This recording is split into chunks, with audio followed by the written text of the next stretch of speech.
раз мы себя стали позиционировать уже, наверное, в большей степени как страной с туристическим потенциалом, что мы ориентируемся на развитие страны как туристической страны, то все-таки в районных отделениях, в районных администрациях должны, наверное, в будущем создаваться отделы по развитию туризма.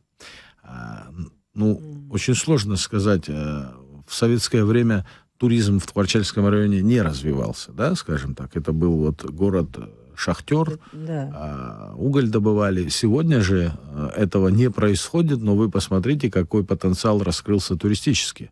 Я, например, могу даже вам сказать, что по объектам посещения вот этим летом за 9 месяцев Рица и Афон есть небольшое проседание, но показатели зато Тхуарчальских гор, да, вот парка и кындыхских термальных источников выше, чем в прошлом году.